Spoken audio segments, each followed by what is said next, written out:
అందరికీ నమస్కారం. Welcome to my channel. ఈరోజు వీడియోలో మనం అనుమానం పెనుభూతం అనే కథ గురించి తెలుసుకుందాం. నా వీడియో కనుక మొదటిసారిగా చూస్తుంటే నా ఛానల్ని సబ్స్క్రైబ్ చేసుకోండి. పరంధామయ్యకు 2 కూతుర్లు. పెద్దమ్మాయి స్వప్న, రెండో అమ్మాయి స్వరూప. తన భార్య ఈ మధ్య అనారోగ్యంతో చనిపోయింది. తల్లి లేని 2 ఆడపిల్లల్ని ఉన్నంతలో బాగా చదివించి పెద్ద చేశాడు పరంధామయ్య.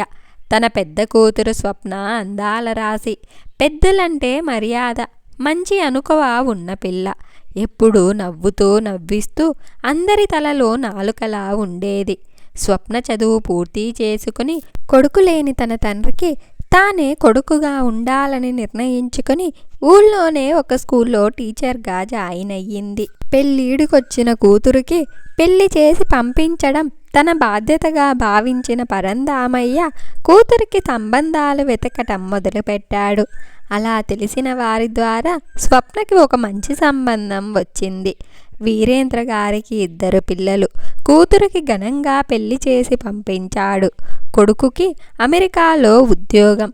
ఒక్కడే మగపిల్లాడవ్వటంతో తల్లిదండ్రుల్ని కూడా తనతో పాటు విదేశాలకి తీసుకెళ్ళిపోయాడు. మహేష్ ఇండియాలో మంచి కుటుంబంలోని బాగా చదువుకున్న పిల్లైతే తన వారసత్వాన్ని నిలబెడుతుందని భావించిన వీరేంద్ర కొడుకుకి తెలిసిన వారి ద్వారా మంచి సంబంధాలను వెతకటం మొదలుపెట్టాడు. అలా స్వప్న వాళ్ళ సంబంధం తెలిసింది. పెద్దలు ఇష్టపడి పిల్లల్ని ఒకరికొకరిని పెళ్లి చూపుల్లో పరిచయం చేశారు. తండ్రి మాట మీద గౌరవంతో స్వప్న తన తండ్రి ఇష్టమే తన ఇష్టమని చెప్పి వెళ్ళిపోయింది. అమ్మాయి చూడటానికి లక్షణంగా కుందనపు బొమ్మలా ఉంది కనుక చూడగానే మహేష్కి నచ్చేసింది. మొదటి చూపులోనే తన అందానికి దాసుడైపోయాడు మహేష్. అందుకే మారు మాట్లాడకుండా పెళ్లికి అంగీకారం తెలిపాడు. అలా నెల తిరగక ముందే అనుకున్నది అనుకున్నట్లుగా అన్నీ కుదిరి వివాహం జరిగిపోయింది. స్వప్నకి మహేష్కి. స్వప్నకి వీసా అప్లై చేశాడు మహేష్. వీసా రావటం తరువు స్వప్న ఇక తండ్రిని చెల్లిని వదిలి విదేశాలకు వెళ్ళిపోవాలి. పెళ్లి జరిగిన 15 రోజులకే మహేష్ సెలవులు అయిపోవటంతో అమెరికా తిరిగి వెళ్ళిపోయాడు. పెళ్ళైన కొత్త కావటంతో భార్యను విడిచి ఉండలేక రోజు భార్యతో ఫోన్లో రాత్రి పగలు తేడా లేకుండా మాట్లాడుతూ ఉండేవాడు. తన భర్త తనపై చూపిస్తున్న ప్రేమకి అభిమానానికి స్వప్న చాలా మురిసిపోయింది. మార్నింగ్ లేచిన కాన్నించి రాత్రి పడుకునే వరకు ప్రతిదీ అడుగుతూ ఉండేవాడు. మొదట్లో స్వప్న కూడా తన డైలీ దినచర్య చెప్తూ ఉండేది. ఇక స్వప్న స్కూల్ టీచర్ ఉద్యోగం మానేసి త్వరలోనే అమెరికా వెళ్ళిపోతుందని తెలిసిన తన స్నేహితులు మరియు స్కూల్లో కొలీగ్స్ కూడా స్వప్నని కలవటానికి వస్తూ ఉండేవారు. రోజు తను ఎవరితో మాట్లాడుతుందో ఏం మాట్లాడుతుందో అన్ని డైలీ అప్డేట్స్ ఇచ్చిన స్వప్న యథావిధిగా తన భర్తతో జరిగినవన్నీ చెప్పేది.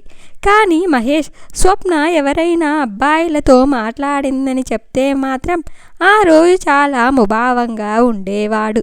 అది గమనించిన స్వప్న రోజు రోజుకి మహేష్లో వస్తున్న మార్పులను గమనించి కొన్ని విషయాలు చెప్పటం మానేసింది. ఒకరోజు మహేష్ స్వప్నతో, నువ్వు ఈ మధ్య బాగా మారిపోయావు. ఇన్నాళ్ళు ప్రతి చిన్న విషయం నాతో చెప్పేదానివి, కానీ ఈ మధ్య నువ్వు చాలా తక్కువగా మాట్లాడుతున్నావు. నేను చెప్పటమే తప్ప నువ్వు ఏ విషయాలు నాతో షేర్ చేసుకోవటం లేదని అన్నాడు. అందుకు స్వప్న అదేమీ లేదని చెప్పి మాట దాటేసింది. కానీ స్వప్న మనసులో ఏదో తెలియని అలజడి మొదలయ్యింది. ప్రతి చిన్న విషయాన్ని అడిగి తెలుసుకునే మహేష్ తత్వాన్ని చూసి అభిమానించాలో అనుమానం అని అనుకోవాలో అర్థం కాని పరిస్థితి. జీవిత ప్రయాణం తొలి దశలోనే భర్తలోని మార్పును చూసి భయపడింది స్వప్న.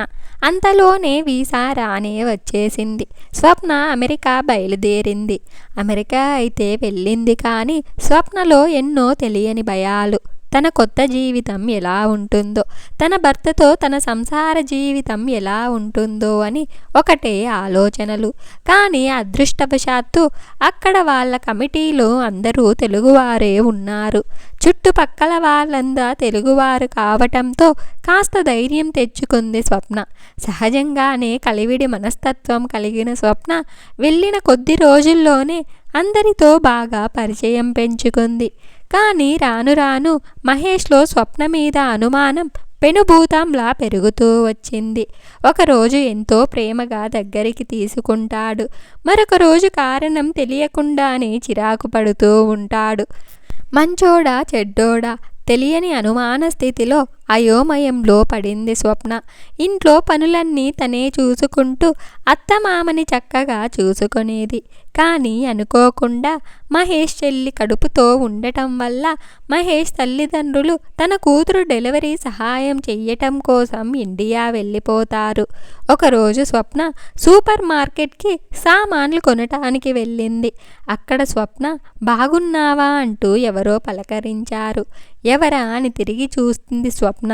ప్రవీణ్, నువ్వా? వాట్ ఏ ప్లజెంట్ సర్ప్రైజ్ అంటూ ప్రవీణ్ని చూసి సంతోషపడింది. నువ్వేంటిక్కడ అని అడిగింది స్వప్న.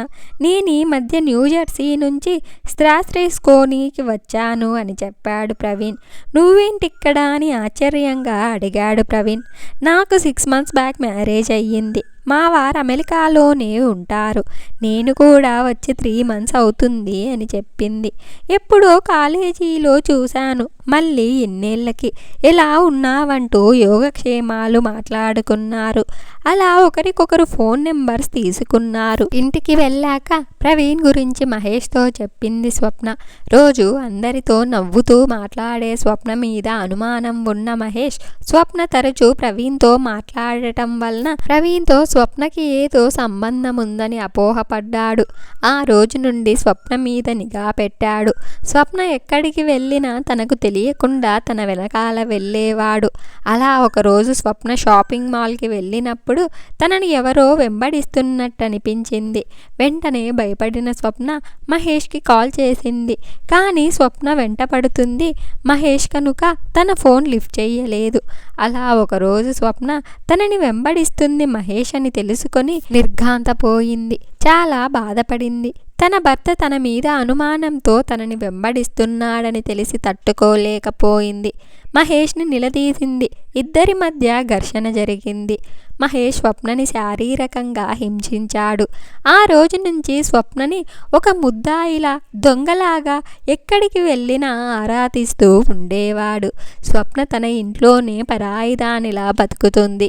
ఇన్నాళ్ళు కనీసం అప్పుడప్పుడైనా ప్రేమగా చూసేవాడు.